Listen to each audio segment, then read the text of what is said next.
আসসালামু আলাইকুম। আপনারা সবাই কেমন আছেন? আশা করি সবাই ভালো আছেন। আজ আপনাদের জন্য নিয়ে এসেছি গল্পের চতুর্থ পর্ব। আশা করি গল্পটি আপনাদের ভালো লাগবে। তাহলে চলুন শুরু করা যাক। আমি তমা তমা বলে কয়েকবার ডাক দিলাম, কিন্তু কোনো সারা শব্দ নেই। সে তার ঘুম নিয়ে ব্যস্ত।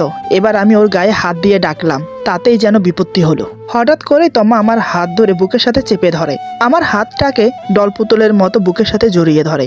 আমি তো দেখে স্তব্ধ হয়ে গেলাম। কি বাচ্চাময় ভাব মেয়েটার। আমি ওর দিকে তাকিয়ে হাসতে লাগলাম। ইচ্ছে করছিল না হাতটা ছাড়াতে, কিন্তু নামাজের সময় যে পেরিয়ে যাচ্ছে। আমি ওর মাথায় হাত বুলিয়ে বললাম, এই তমা, নামাজ পড়ার জন্য উঠবে না? তুমি না বলেছো উঠবে? এই দেখো ফজরের আজান হয়ে গেছে। তমা আমার হাত আরো শক্ত করে জড়িয়ে ধরে বলে, আমি আরেকটু ঘুমাই না, পরে না হয় উঠবো। আমি বললাম, এখন না উঠলে ফজরের নামাজ কাজা হয়ে যাবে। দেখলাম মেয়েটা উঠবে না, বুঝতে পারলাম এভাবে হবে না। আমি এবার ওকে ঝাঁকিয়ে বললাম, এই ওঠো, নামাজের সময় হয়েছে। এবার তমা আমার ঝাঁকুনি খেয়ে লাফিয়ে উঠল। তমা বলে, কি কি হয়েছে?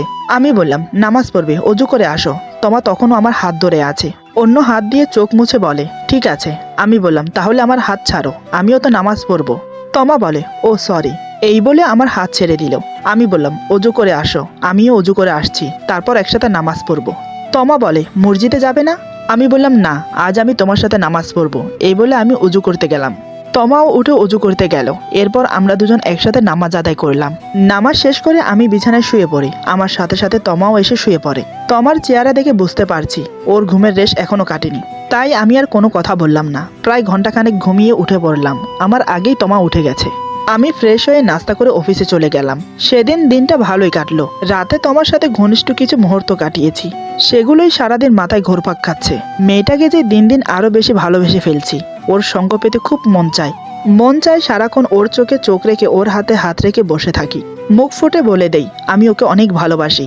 ইচ্ছে করে ওর কোলে মাথা রেখে শান্তির ঘুম দেই। কবে যে সেই দিনটা আসবে তা আল্লাহই ভালো জানে। এসব ভাবতে ভাবতে সন্ধ্যা হয়ে গেল। অফিসের কাজও শেষ হয়েছে, তাই বাড়ির দিকে রওনা দিলাম। গাড়ি চালিয়ে বাড়ি আসতে আসতে আধা ঘন্টা লেগে গেল। গাড়ি থেকে নেমে দরজার কাছে এসে কলিং বেল বাজাতেই তমা এসে খুলে দিল। আমি সালাম দেওয়ার আগেই তমা আজ আমাকে সালাম দিয়েছে। আমি সালামের উত্তর দিয়ে বললাম, কেমন আছো? তমা অবাক হয়ে বলে, আলহামদুলিল্লাহ, ভালো আছি। হঠাৎ তুমি আমাকে কেমন আছো জিজ্ঞেস করলে কেন? আমাকে দেখে কি অসুস্থ মনে হয়? আমি মুচকি হেসে বললাম, শরীর অসুস্থ হলেই যে কেমন আছো জিজ্ঞেস করে তা কিন্তু নয়। কেমন আছো শব্দটা মানুষের কৌশল জিজ্ঞেস করার মাধ্যমে ব্যবহৃত হয়। অনেক ক্ষেত্রে তুমি ব্যবহৃত করতে পারো কেমন আছো শব্দটা। এই যেমন ধরো, তুমি কেমন আছো, তোমার মন কেমন আছে, তোমার শরীর কেমন আছে, তোমার মানসিক অবস্থা কেমন আছে, নানানভাবে তুমি ইউজ করতে পারো এই শব্দটাকে। তমা বলে, ও জানতাম না তো। আমি বললাম, আমাকে কি দরজার বাইরে দাঁড় করিয়ে রাখবে, ভেতরে যেতে দেবে না? তমা দরজা থেকে সরে দাঁড়াতে দাঁড়াতে বলে, এই দেখো, আমি তো ভুলেই গেছি। এসো, ভিতরে এসো, তুমি বসো, আমি তোমার জন্য ঠান্ডা পানি নিয়ে আসছি। আমি ওর কথা মতো গিয়ে সোফায় বসলাম। দেখলাম ড্রয়িং রুমে মা বাবাও বসে আছে, সবার হাতে চায়ের কাপ। অফিসের কাজের চাপে এ কয়দিন বাবার সাথে তেমন দেখা হয়নি, তাই এখন দেখতে পেয়ে অফিসের কথা জিজ্ঞেস করলো। তাই নিয়ে আমাদের মাঝে কিছুক্ষণ গল্প হলো।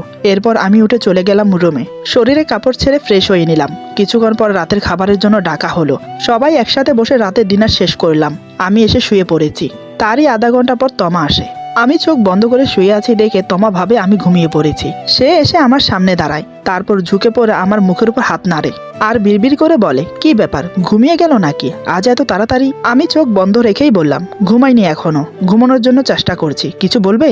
তমা বলে, না মানে কখনো তো এত তাড়াতাড়ি ঘুমাও না তুমি, তাই দেখলাম ঘুমিয়েছো কিনা। আমি বললাম, কিছু বলার থাকলে বলো। তমা বলে, বাইরে কি সুন্দর চাঁদের আলো, ছাদে যাবে দেখতে? চাঁদের আলোও দেখা হলো, সাথে কিছু গল্পও হলো। আমি বললাম, ঠিক আছে, তুমি একটা কাজ করো, 2 কাপ কফি বানিয়ে নিয়ে আসো, কফি খেতে খেতে না হয় গল্প হবে। তমা খুশিতে আটখানা হয়ে বলে, আমি এক্ষুনি যাচ্ছি, এই বলে চলে গেল। এই মেয়েটা যে কখন কি বায়না করে বসে বোঝাই যায় না। প্রিয়জনের আবদার পূরণ করতে আমাদের মতো ছেলেরা এক পায়ে দাঁড়িয়ে থাকে, সেটা যে কোনো পরিস্থিতিতে। ভালোবাসা এমনই হয়, যাকে একবার মন প্রাণ উজাড় করে ভালোবেসে ফেলবে, তার জন্য তুমি সবকিছুই করতে পারবে অনায়াসে। এই দেখুন না আমাকে, আমার কিন্তু চোখে ঘুম, যে কোনো সময় ঘুমের রাজ্যে পাড়ি দেব। কিন্তু এখন আমার স্ত্রীর বায়না, সে ছাদে যাবে, গল্প করবে আমার সাথে, না গিয়ে উপায় আছে? এসবই ভাবছিলাম, এমন সময় তমা এসে বলে, চলো, আমি কফি বানিয়ে নিয়ে এসেছি। এরপর দুজন একসাথে ছাদে গেলাম। তমা সত্যিই বলেছে, আজ বাইরের পরিবেশটা খুবই সুন্দর। আকাশে একটুও মেঘ নেই, পুরো আকাশ জুড়ে তারার খেলা, তার মাঝে একখানি রূপালী চাঁদ। জোনাকি পোকাগুলো গাছের ফাঁকে ফাঁকে উড়ে উড়ে বেড়াচ্ছে, কয়েকটা উড়ে ছাদেও চলে এসেছে। তমা অবাক হয়ে তাকিয়ে আছে। হঠাৎ দেখলাম কফি টেবিলে রেখে জোনাকি পোকা ধরার চেষ্টা করছে। অনেকক্ষণ চেষ্টা করার পর অবশেষে একটা ঝোনাকি পোকা ধরতে পেরেছে। তারপর ছুটে এসে আমাকে বলে, এই দেখো দেখো, একটা ঝোনাকি পোকা ধরেছি। এই বলে হাতটা একটু ফাঁক করে। আমি আরও উকি মেরে দেখলাম ঝোনাকি পোকাটা একবার জ্বলছে একবার নিভছে। তমার মুখে খুশির জোয়ার বয়ে যাচ্ছে, কারণ সে ঝোনাকি পোকা ধরতে পেরেছে। হঠাৎ তমা বলে, আমাকে আরেকটা ধরে দাও না। আমি বললাম, কি করবে? তমা বলে, কাচের বোতলে রাখবো। এরপর লাইট অফ করলে দেখবে কি সুন্দর ওরা আলো দেবে। আমি হেসে বললাম, তাই বুঝি? এই দুটোর আলোতে কি ঘরময় আলোকিত হবে? তমা বলে, তা হবে না, তবে অন্ধকারে দেখতে সুন্দর লাগবে, তাই না? আমি বললাম, ওরা অবুঝ প্রাণী, ওদেরকে বন্দি করা কি ঠিক হবে? ওরা মুক্ত আকাশে বাতাসের সাথে তাল মিলিয়ে মিলিয়ে ঘুরতে ভালোবাসে। ওদেরকে এভাবেই দেখতে খুব ভালো লাগে। এখন তুমি ওদেরকে বন্দি করবে তোমার খুশির জন্য। এটা একটা অপরাধ নয় কি? তমা বলে, তুমি সত্যি বলেছ, এমন করে তো কোনোদিন ভেবেই দেখিনি। জানো, ছোটবেলায় প্রায় গ্রামে ঘুরতে যেতাম। দাদুর আর নানুর বাড়ি দুটোই একই গ্রামে। এই হাঁটা পথ ধরো মিনিট 10-এর দূরত্ব হবে। সেখানে যখন বেড়াতে যেতাম তখন রাতে কত ঝোনাকি পোকা ধরে ধরে বোতলে বন্দি করেছি। এখন ভেবেই খারাপ লাগছে। এই বলে তমা আপসেট হয়ে যায়। আমি বললাম, তখন তুমি ছোট ছিলে, কিছুই বুঝতে না। আল্লাহ তোমাকে মাফ করুক, মন খারাপ করো না। এমনটা আমাদের সাথে হয়েই থাকে। অজান্তে কত অপরাধ করে ফেলি আমরা। তাই 5 ওয়াক্ত নামাজ পড়ে আল্লাহর কাছে সেগুলোর জন্য মাপ চাওয়াই বেটার। এখন আপসেট না থেকে একটু হাসো তো দেখি। তোমার হাসি মুখ খুবই সুন্দর, আমার ভালো লাগে। এই কথা শুনে তমা আমার দিকে মায়াবী দৃষ্টিতে তাকায়। তখন আমিও ওর দিকে তাকিয়েছিলাম, তাই দুজনেই চোখাচোখি হলাম। তমা ওইভাবে তাকিয়ে থেকে বলে, শুধুই কি ভালো লাগে, আর কিছু লাগে না? আমিও চোখ না সরিয়ে ওইভাবে তাকিয়ে থেকেই বললাম, অনেক কিছুই লাগে। অনেক কিছুই বলতে ইচ্ছে করে, কিন্তু সেগুলো বলতে যে কারোর অনুমতি প্রয়োজন। যাকে নিয়ে বলবো সে এখনো আমাকে স্বামীর অধিকার দেয়নি। জানি না আমার কথা শুনে তমা কি মনে করলো। সে প্রসঙ্গ পাল্টিয়ে বলে, আজ হাদিসের কিছু বলবে না? ওর কথা শুনে বুঝতে পারলাম ও এ ব্যাপারে কথা বলতে চাইছে না। তাই আমি চোখ সরিয়ে অন্যদিকে তাকিয়ে বললাম, বলবো, চলো ওই দিকটাই বসি। তারপর দুজন দুটো চেয়ার টেনে বসলাম মুখোমুখি। ছাদের চেয়ার টেবিল আগে থেকেই ছিল, তাই আমাদের বসতে কোনো অসুবিধা হলো না। এরপর দুজনে বসে কফিতে চুমুক দিলাম। আমি বললাম, তোমার হাদিস শোনার আগ্রহ দেখে না আমার ভালো লাগে। তোমার মতো শ্রোতা পেলে না বলতেও ভালো লাগে। তমা বলে, আমার একটা অভ্যাস খুবই খারাপ, যে কোনো বই পড়তে ভালো লাগে না, কিন্তু কারোর মুখ থেকে শুনতে খুবই ভালো লাগে। আমি মুচকি এসে বললাম, সমস্যা কি, আমি তো আছি, তোমাকে শোনাবো। তমা বলে, তাহলে বলো শুনি। আমি বললাম, ঠিক আছে, স্বামী স্ত্রীর মধুর সম্পর্কের বিষয়ে কিছু হাদিস শোনো। স্ত্রীর সাথে একই সঙ্গে গোসল করা সুন্নত। মা আয়েশার সাথে এবং কখনো মাইমুনার সাথে রাসূল সাল্লাল্লাহু আলাইহি সাল্লাম পবিত্রতা গোসল করতেন। মুসলিম 620, নাসাই 380।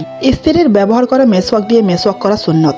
রাসূলুল্লাহ সাল্লাল্লাহু আলাইহি সাল্লাম যখন শয্যাশায়ী, তখন রাসূলুল্লাহ সাল্লাল্লাহু আলাইহি সাল্লাম মা আয়েশা এর কোলে শুয়েছিলেন এবং রাসূলুল্লাহ সাল্লাল্লাহু আলাইহি সাল্লাম বারবার মেসওয়াকের দিকে তাকাচ্ছিলেন।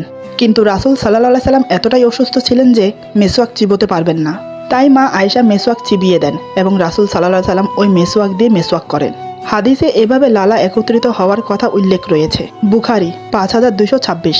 স্ত্রীর প্রশংসা করা সুন্নত। রাসূল সাল্লাল্লাহু আলাইহি সাল্লাম বলতেন, মা আয়েশা সবার সেরা এবং বিবি খাদিজা এর ভালোবাসার প্রশংসা করতেন। বুখারী 5229, 3411। স্ত্রীর সাথে খেলায় প্রতিযোগিতা করা সুন্নত। রাসূল সাল্লাল্লাহু আলাইহি সাল্লাম এবং মা আয়েশা রাত্রিতে সবাই ঘুমিয়ে গেলে দৌড় প্রতিযোগিতা করতেন। ইবনে মাজাহা 1979। আবু দাউদ 2578। স্ত্রীর মুখের খাবার খাওয়া সুন্নত। মা আয়েশা হাড়যুক্ত গোশত খাওয়ার পর রাসূল সাল্লাল্লাহু আলাইহি সাল্লাম মা আয়েশার খাওয়া হাড় চুষে খেতেন। মুসলিম 579। স্ত্রীকে নিয়ে ঘুরতে যাওয়া বা সফরে যাওয়া সুন্নত। স্ত্রীদের সফরে নিয়ে যেতে রাসূল সাল্লাল্লাহু আলাইহি সাল্লাম লটারি করতেন। যার নাম আসতো তাকে নিয়ে ঘুরতে যেতেন। বুখারী 2593। শাওন মাসে বিবাহ করা সুন্নত। তিরমিজি 1093। স্ত্রীকে সুন্দর নামে ডাকা সুন্নত। রাসূল সাল্লাল্লাহু আলাইহি সাল্লাম মা আয়েশাকে হুমায়রা বলে ডাকতেন। স্ত্রীকে কখনো মারধর না করা সুন্নত। রাসূল সাল্লাল্লাহু আলাইহি সাল্লাম কখনো কারোর উপর প্রতিশোধ নিতেন না এবং স্ত্রীদেরকেও মারধর করতেন না। বুখারী 5204। বুখারী 6126। স্ত্রীর কোলে মাথা রেখে কোরআন তেলাওয়াত করা সুন্নত। বুখারী 297। স্ত্রীর কাজে কর্মে সহযোগিতা করা সুন্নত। বুখারী 676। হায়েজ অবস্থায় স্ত্রীর সাথে সাধারণ মেলামেশা করা সুন্নত। বুখারী 300। আমার কথা শেষ না হতেই তমা বলে, সাধারণ মেলামেশা মানে? বুঝলাম না। আমি বললাম, সাধারণ মেলামেশা মানে খুবই সিম্পল। যেমন ধরো, মেয়েদের হায়েজ অবস্থায় শারীরিক মিলন করা জায়েজ না। সাধারণ বলতে এই বোঝাচ্ছে যে হায়েজ অবস্থায় স্ত্রীকে জড়িয়ে ধরা, আলতো করে চুম্বন করা, এসব আর কি। তমা বলে, ও বুঝেছি, তারপর বলো। আমি বললাম, স্ত্রীর মুখে খাবারের লোকমা তুলে দেওয়া সুন্নত। মা আয়েশা বলেন, স্ত্রীকে খাবার খাইয়ে দিলে তা সদকা হিসেবে কবুল হয় এবং তার প্রতিদান রয়েছে। আবু দাউদ 2868। স্ত্রীর রাগ অভিমান এবং মন বোঝার চেষ্টা করা সুন্নত। রাসূল সাল্লাল্লাহু আলাইহি সাল্লাম বলেন, আয়েশা তুমি আমার উপর রেগে থাকলে আমি বুঝতে পারি। মা আয়েশা বলেন, হে আল্লাহর রাসূল, কিভাবে বুঝেন আপনি? রাসূল সাল্লাল্লাহু আলাইহি সাল্লাম বলেন, তুমি যখন আমার উপর রেগে থাকো তখন বলো, হে ইব্রাহিমের প্রভু, আল্লাহকে এভাবে ডাকো। আর যখন খোশ মেজাজে থাকো তখন বলো, হে মোহাম্মদের প্রভু, আল্লাহকে এভাবে ডাকো। বুখারী 2228। এই বলে আমি কথা শেষ করি। তমা বলে, তোমাকে ধন্যবাদ জানালেও কম হবে, তোমার কাছ থেকে আমি অনেক কিছু শিখতে পারছি, ভালো লাগে শুনতেও শিখতে। আমি বললাম, এখানে ধন্যবাদের কি আছে? তুমি আমার স্ত্রী, তুমি কিছু না জানলে সেটা আমি তোমাকে শিখিয়ে দেব, এটাই তো নিয়ম। তমা বলে, কিন্তু আমি যে তোমাকে স্বামীর অধিকার থেকে বঞ্চিত রেখেছি, এটা তো আমি অন্যায় করছি, এটার জন্য আল্লাহ আমাকে শাস্তি দেবে না? আমি বললাম, না দেবে না। তমা অবাক হয়ে বলে, কেন? আমি যা করছি তা কি অপরাধ নয়? আমি বললাম, হ্যাঁ অপরাধ, কিন্তু আমি যদি অভিযোগ না করে তোমাকে ক্ষমা করে দেই তাহলে আল্লাহ তাআলা তোমাকে ক্ষমা করে দেবেন। তমা বলে, তোমার কোনো অভিযোগ নেই আমার প্রতি? আমি বললাম, না। তমা বলে, কেন? আমি কি কোনো অভিযোগের যোগ্যই না? আমি বললাম, তেমন কিছুই না। তমা বলে, তাহলে কি? আমি বললাম, সময় হোক সব বুঝতে পারবে। এমন সময় বাড়ির সামনে দিয়ে কেউ একজন যাচ্ছে, অন্ধকারে ঠিক বোঝা যাচ্ছে না, দূর থেকে দেখে মনে হচ্ছে চোর যাচ্ছে। চোরের কথা মনে আসতে সেদিনের কথাটা মাথায় আসলো। তোমাকে বলা হয়নি সেই কথাটা, এখন মনে আসতে ভাবলাম ওকে আজ বলবো, হয়তো চোরের কথাগুলো ওকে শোনালে খুব হাসবেও। এই ভেবে তোমাকে বললাম, তুমি জানো সেদিন আমাদের বাড়িতে চোর এসেছিল, বেশি দিন হয়নি, এই হয়তো হবে 1-1.5 মাসের মতো। তুমি ঘুমিয়েছিলে সেদিন। হঠাৎ কি কারণে আমার ঘুম আসছিল না, হঠাৎ দেখি বারান্দা দিয়ে কেউ একজন রুমে প্রবেশ করছে। আমি তো দেখে অবাক, এমন করে ঘরে শুধু চোরই প্রবেশ করতে পারে, ভদ্রলোক কখনো এভাবে বারান্দা দিয়ে ঢুকবে না। জীবনে কোনোদিন চোর দেখিনি কিংবা চুরি করা দেখিনি, তাই মনে মনে সিদ্ধান্ত নিলাম, চোরে চুরি করবে, আমি শুয়ে শুয়ে দেখব, লাস্ট মোমেন্টে চোরটাকে ধরে ফেলবো। এই ভেবে চুপচাপ শুয়ে রইলাম ঘুমের ভান ধরে। চোরটা রুমে প্রবেশ করে চুরি করতে লাগলো। আমি চোখ মিটমিট করে ওকে দেখছি, সে একটু টের পায়নি আমি যে জেগে আছি। চোরটা চুরি করে চলেই যাচ্ছিল, ঠিক তখনই আমি ধীর পায়ে উঠে চোরটার ঘাড়ে মারলাম এক ঘুষি। তাতেই চোর বেটা চিৎ হয়ে পড়ে গেল মেঝেতে। ধাতস্থ হতে প্রায় কিছুটা সময় লেগে যায়। ততক্ষণে আমি চোরটাকে জরিপ করে নিলাম। দেখতে খুবই হ্যান্ডসাম, পড়াশোনা জানা, কথার হাবভাবে বোঝা যায় খুবই স্মার্ট। এই ধরে নাও আমার সমবয়সী হবে, তা সে যেমনই হোক। তোমাকে আসল কথা বলি, চোরটা কি বলে জানো? তার নাকি গ্রামে বউ আছে, বাচ্চাও আছে 2টো। শুধু তাই নয়, এখানে নাকি কয়েকটা গার্লফ্রেন্ড আছে। আমি শুনে তো অবাক, মানুষ একটা গার্লফ্রেন্ডকে পুষতে হলে বাবার পকেট থেকে টাকা চুরি করতে হয়, আর চোর বেটা বলে কি বউ বাচ্চার সাথে আরো কয়েকটা গার্লফ্রেন্ডকেও পোষে। তারপর আমি অনেক বোঝালাম, জানি না সে কতটুকু বুঝেছে। আমার কথা শেষ না হতেই তমা এসে আমার পাশে বসে। হঠাৎ আমার হাতে হাত রেখে কানের কাছে মুখ এনে ফিসফিস করে বলে, আমি সবই জানি। সেদিন রাতে আমি জেগেই ছিলাম, লাস্টে যে তুমি চোরটাকে 2000 টাকা দিয়েছো তাও আমি দেখেছি। আর সবচাইতে দুঃখের বিষয় কি জানো? ওই চোরটাই রাকিব ছিল। মনে মনে ভেবেছিলাম উঠে গিয়ে ওর কাছে ক্ষমা চাইবো, পরে ভেবে দেখলাম আমি কি ওকে ঠকিয়েছি? উল্টো ও আমাকে ঠকিয়েছে। বউ বাচ্চা থাকা সত্ত্বেও আমার সাথে প্রেম করেছে, আমাকে ঠকিয়েছে। আমাকে ক্ষমা করে দাও, ওর মতো একটা ফ্লট ছেলের জন্য তোমাকে কষ্ট দিয়েছি, সরি। এই বলে টুপ করে আমার কাঁধে মাথা রেখে আমাকে জড়িয়ে ধরে। আমি এতক্ষণ ধৈর্য ধরে ওর কথাগুলো শুনছিলাম, যত শুনছি ততই অবাক হচ্ছি। তার মানে তোমার এক্স বয়ফ্রেন্ড মানে রাকিব একটা চোর? সেজন্যই কি তোমা সেদিনের পর থেকে আমার এত কেয়ার নিচ্ছে, সব কিছুতে আমাকে সাপোর্ট করছে? ধীরে ধীরে ওর দুর্বলতা বাড়ছে আমার প্রতি। এদিকে তোমার কথাগুলো শেষ করে কান্না জুড়ে দিয়েছে। ওর চোখের পানিতে আমার টি শার্ট ভিজে যাচ্ছে। ওকে কাঁদতে বাধা দিলাম না, মনের ভিতরে হওয়া কষ্টটা বেরিয়ে যাক, তাতেই ভালো হবে। তাই কিছুক্ষণ এভাবে রইলাম। আমার সাহস হচ্ছে না ওকে জড়িয়ে ধরতে। তারপরও ওর মাথায় হাত বুলিয়ে বললাম, যা হবার হয়ে গেছে, ওইসব ভেবে মনে কষ্ট পেও না, সব ভুলে গিয়ে নতুন করে শুরু করো, সেটাই বেটার হবে। তমা আমার বুক থেকে মাথা তুলে আমার চোখে চোখ রেখে বলে, সব ভুলে গিয়ে নতুন করে কিভাবে শুরু করব? তুমি কি এত কিছুর পরেও আমাকে নিজের করে নিতে পারবে? আমি বললাম, এমন করে বলছো কেন? তোমাকে যদি নিজের মনেই না করতাম তাহলে কি এতদিন পর্যন্ত তোমার সাথে সংসার করতাম? আমি তো তোমার অপেক্ষায় আছি, কখন তুমি সব ভুলে আমার কাছে ফিরে আসবে। তমা বলে, আমি তো সেই রাত থেকে চেষ্টা করে যাচ্ছি তোমার মনে মতো হওয়ার জন্য। সেদিন থেকেই তো তোমাকে স্বামী হিসেবে মেনে নিয়েছি, তোমাকে একটু একটু করে ভালোবাসতে শুরু করেছি। আমিও তো অপেক্ষা করছিলাম তুমি কখন আমাকে কাছে টেনে নেবে। এই বলে তমা আবার আমার বুকে মাথা রেখে কান্না শুরু করে দেয়। এবার আমি আর নিজেকে ঠিক রাখতে পারলাম না। পাগলিটা সেই কখন থেকে কেঁদেই যাচ্ছে, আমি শান্ত না করলে শান্তই হবে না। আমি এবার 2 হাতে ওকে শক্ত করে জড়িয়ে ধরলাম। আমি বললাম, আমি তোমাকে ভালোবাসি, অনেক বেশি ভালোবাসি। এতক্ষণ তোমার নীরবে চোখের জল ফেলছিল। আমার মুখে ভালোবাসার কথা শুনে আমাকে আরো শক্ত করে জড়িয়ে ধরে চিৎকার করে কেঁদে ওঠে। আমি ওকে শক্ত করে জড়িয়ে ধরলাম, তারপর মাথায় হাত বুলিয়ে বললাম, প্লিজ শান্ত হয়ে যাও, তুমি না আমার লক্ষ্মী। তুমি কান্না করছো কিন্তু কষ্ট আমি পাচ্ছি, তাই বলছি লক্ষ্মীটি আমাকে আর কষ্ট দিও না। এমনিতেও অনেক কষ্ট দিয়েছো, আর দিও না প্লিজ। এখন শুধু তোমার ভালোবাসা চাই, ভালোবাসবে আমাকে? তমা কান্না জড়িত গলায় বলে, হ্যাঁ বাসবো, সারা জীবন বেসে যাব। এবার আমি ওর সারা মুখে কিস করতে লাগলাম, তারপর ওর ঠোঁটে ঠোঁট ডুবিয়ে দিলাম। দেখি তমাও রেসপন্স করছে। আমি ওকে ছেড়ে দিয়ে বললাম, তোমার শরীরের পারফিউমের মিষ্টি গন্ধটা আমাকে পাগল করে দেয়, তুমি জানো? প্রতিটা রাতে তুমি আমার বুকে এসে ঘুমাও। তমা বলে, কেন জানবো না, আমি ইচ্ছে করেই তোমার বুকে গিয়ে ঘুমাই, কারণ কেন জানি আমার মনে হতো তোমার বুকে মাথা রেখে ঘুমালেই শান্তি পাবো। আমি বললাম, তাই বুঝি? আর আমি সেই সুযোগে তোমাকে আদর করতাম। তমা বলে, তাও আমি জানি, কিন্তু আমি তোমাকে বাধা দিতাম না, কারণ আমারও ভালো লাগতো, খুব ইচ্ছে করতো তোমার ভালোবাসা পেতে, তোমার ছোঁয়া আমাকে পাগল করতো। আমি ওর নাক টেনে দিয়ে বললাম, তাহলে আমাকে কেন এতদিন ধরে রেখেছো, কেন তোমার ভালোবাসা পেতে দাওনি? তমা বলে, আজ থেকে তো আমি তোমার হলাম, এবার না হয় সব সুদে আসলে মিটিয়ে নিও।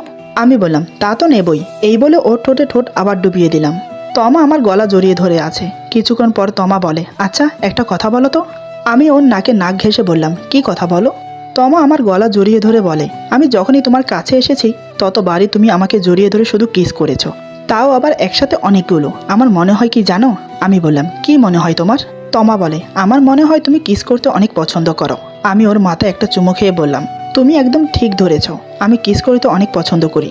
এই বলে আবার ওকে কিস করতে লাগলাম। এরপর ছেড়ে দিয়ে বললাম, তোমার কেমন লাগে বললে না যে?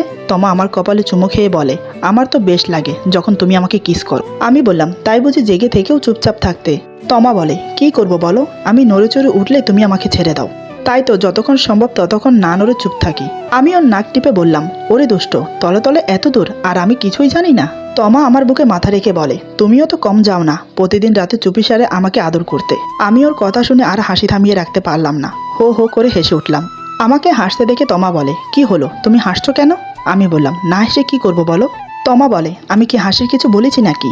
আমি বললাম, তা বলনি, তবে একটা কথা কি জানো, আমার বোটা না খুব সুন্দর, তাই না নিজেকে ধরে রাখতে পারি না, বারবার ইচ্ছে করে তাকে ভালোবাসতে, ইচ্ছে করে তাকে সারা রাত ধরে আদর করতে। তমা লজ্জা পেয়ে আমার বুকে মুখ গোজে। আমিও মুচকি এসে ওর মাথা চেপে ধরলাম। আমি ওর কানে ফিসফিস করে বললাম, এই ভালোবাসবো। তমা বলে, কি? আমি বললাম, কি আবার? বললাম তো ভালোবাসবো, আদর করব। তমা বলে, তো? আমি বললাম, কিছু বলো। তমা বলে, তোমার বউ তোমার সামনে আছে, তোমার বুকে আছে, ভালোবাসো না যত খুশি তত। আমি বললাম, তাহলে চলো রুমে যাই। এই বলে তমাকে পাজা কোলে করে রুমে নিয়ে আসি, তারপর বিছানায় শুইয়ে দিয়ে ওর বুকে মাথা রাখি। তমা আমার মাথা শক্ত করে জড়িয়ে ধরে, আমি মুখ গুজে দিই ওর বুকে। তখনই ওর শরীরে সেই মিষ্টি গন্ধটা আমার নাকে এসে লাগে। আমিও আর দেরি না করে ওর বুকে নাক ঘেঁষতে থাকি, তাতে তমা আরও উত্তেজিত হয়ে ওঠে। আমি নেশাকৃত চোখে ওর দিকে তাকালাম, দেখি ও চোখ বন্ধ করে আছে। আমি নির্বিকারে ওর ঠোঁটে ঠোঁট রাখি, তাতেই তমা আমার মাথা চেপে ধরে। এভাবে বেশ কিছুক্ষণ সময় কেটে যায়। আমি তোমার ঠোঁট ছেড়ে দিয়ে ওর চোখে চোখ রেখে বললাম, আজ আমি তোমাকে একান্তভাবে পেতে চাই, আমার জমানো সব ভালোবাসা উজাড় করে দিতে চাই। তমা আমার চোখে চোখ রেখে বলে, তোমাকে আমি কোনো কিছুতেই বাধা দেব না, তবে একটা সমস্যা হয়েছে। আমি বললাম, কি? তমা বলে, আমি একটু অসুস্থ। আমি ভ্রু কুঁচকে ওর আপাদমস্তক দেখে বললাম, অসুস্থ? কই, আগে তো বলনি। আমি তো দেখছি তুমি সম্পূর্ণ সুস্থ, অসুস্থ হলে কখন? আমার এই কাণ্ড দেখে তমা হেসে বলে, আরে তুমি ব্যস্ত হইও না, এমনিতে আমি ঠিক আছি, আজ সকালে ওইটা হয়েছে, তাই আর কি শারীরিক সম্পর্ক করতে পারবো না। আমার মাথায় কিছুই ঢুকছে না তোমার কথা। আমি আবার বললাম, ওইটা কি, বুঝিয়ে বলো। তমা বলে, ওইটা কি বোঝো না? যেটা মেয়েদের প্রত্যেক মাসে মাসে হয়। দেখো, আমাকে আর জিজ্ঞেস করবে না, আমি আর বলতে পারবো না, আমার লজ্জা করছে। এতক্ষণে বুঝতে পারলাম ও কি বোঝাতে চাচ্ছে। আমি বললাম, তোমার হাইজ হয়েছে কখন? তমা বলে, আজ সকালে। আমি বড় করে একটা নিঃশ্বাস ছেড়ে ওর বুকে মাথা রেখে বললাম, তার মানে আজ কিছুই হবে না। তমা আমার চুলে বিলি কেটে বলে, রাগ করছো কেন লক্ষ্মীটি, 3 দিন পর আমি তো ঠিক হয়ে যাব। আমি বললাম, তো? তমা বলে, তখন না হয় তোমার মন ভরে তুমি আমাকে ভালোবেসো। আমি বললাম, 3 দিন নয়, পুরো 5-6 দিন ওয়েট করতে হবে। তুমি সুস্থ হতে হতে 5-6 দিন লেগে যাবে, কোনো সমস্যা না। ততদিন পর্যন্ত না হয় আধা ভালোবাসা দিয়েই না হয় কাজ চালিয়ে দেই, কি বলো? তমা বলে, আচ্ছা তুমি এত ভালো কেন বলো তো? আমি বললাম, কে? আমি? কে বললো আমি ভালো? তমা বলে, কেন, এই যে আমি বলছি। আমি বললাম, আমি মোটেও ভালো না, তার চেয়ে তুমি বেশি ভালো। তমা বলে, আমি ভালো সেটা তোমাকে কে বললো? আমি বললাম, কেন, আমি জানি তো আমার লক্ষ্মী বউটা অনেক ভালো আর আমাকে অনেক ভালোবাসে। এই বলে আবার ওকে জড়িয়ে ধরে আদর করতে লাগলাম। এভাবে শুরু হলো আমাদের ভালোবাসা। ভাবতে পারিনি আজ রাতেই আমি তোমাকে নিজের করে পেয়ে যাব। সবই যেন তাড়াতাড়ি হয়ে গেল। ভালোবাসা সত্যি অনেক পবিত্র। ভালোবাসাকে পবিত্র রাখতে বিয়ে করাই উত্তম। বিয়ে করে না হয় নিজের বউয়ের সাথে চুকিয়ে প্রেম করো, কোনো বাধা নেই, কোনো ঝামেলা নেই, সব কিছুতে শান্তি আর শান্তি। আজকের গল্প এখানে সমাপ্ত। আশা করি গল্পটি আপনাদের ভালো লাগবে। যদি ভালো লাগে তাহলে লাইক, কমেন্ট এবং সাবস্ক্রাইব করে আমাদের পাশে থাকুন। সবাই ভালো থাকুন। আল্লাহ হাফেজ।